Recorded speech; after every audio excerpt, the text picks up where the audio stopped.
ഈ കാണുന്ന പർവ്വതം സമുദ്രനിരപ്പിൽ നിന്ന് ഏകദേശം 3000 അടി ഉയരെയാണ് കേട്ടോ.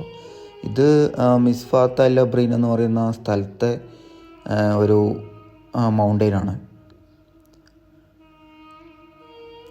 ഈ കാണുന്ന അപ്പുറത്ത് കാണുന്ന മലയിലോട്ടെല്ലാം വേണമെങ്കിൽ നമുക്ക് ട്രക്കിങ്ങിനെല്ലാം പോകാം. അത് പക്ഷെ പോകണമെങ്കിൽ കാൽനടയായിട്ട് മാത്രമേ അങ്ങോട്ട് പോകാൻ കഴിയുള്ളൂ. അതായത് അവിടെ എത്തണമെങ്കിൽ തന്നെ കാൽനടയായിട്ട് പോകാൻ കഴിയുള്ളൂ.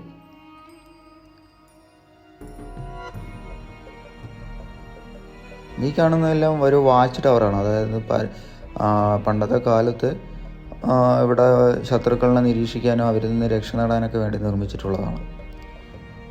ഇതിനൊക്കെ ഏകദേശം 200 വർഷത്തിലധികം പഴക്കമുണ്ടെന്നാണ് പറയപ്പെടുന്നത്.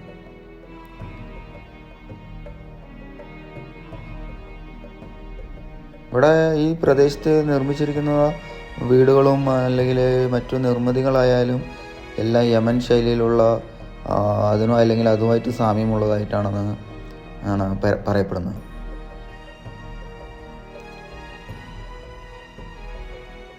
നമ്മൾ അങ്ങോട്ട് എത്തണമെങ്കിൽ തന്നെ വളരെ പ്രത്യേകം കാണുന്ന മലയിലോട്ട് ട്രക്കിങ്ങിന് പോകണമെങ്കിൽ തന്നെ ഇത് താഴോട്ട് ഇറങ്ങിയിട്ട് ഇതുവഴി വേണം നമുക്ക് അപ്പുറത്തോട്ട് ചെല്ലാൻ. താഴെയുള്ള അരുവി, കൃഷി അങ്ങനെയുള്ളതൊക്കെയാണ് നമുക്ക് കാണാൻ കഴിയും. മഴ പെയ്യുന്ന സമയത്ത് മാത്രം ഇവിടെ ഒരു അരുവി ഉണ്ടാവും.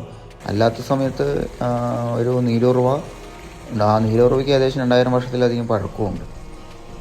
അത് ഒരിക്കലും പറ്റാത്ത ഒരു നീരുറവയായിട്ടാണ് കാണുന്നത്. ഇവിടെയുള്ള ആൾക്കാരെല്ലാം കൃഷിക്ക് വേണ്ടിയിട്ട് അതിൽ നിന്നാണ് വെള്ളം എടുക്കുന്നത്.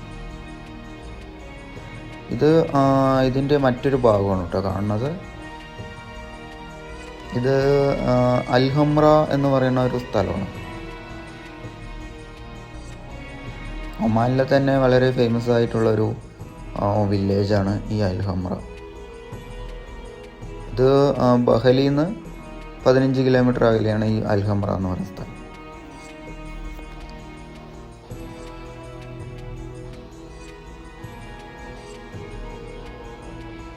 രാത്രി കാലങ്ങളിൽ അല്ലെങ്കിൽ സന്ധ്യാസമയത്തെല്ലാം വരികയാണെങ്കിൽ ലൈറ്റെല്ലാം ഓൺ ചെയ്യുന്ന സമയത്ത് നല്ല ഭംഗിയാണ് ഇവിടെ നിന്ന് ഈ കാഴ്ചകളെല്ലാം കാണാൻ.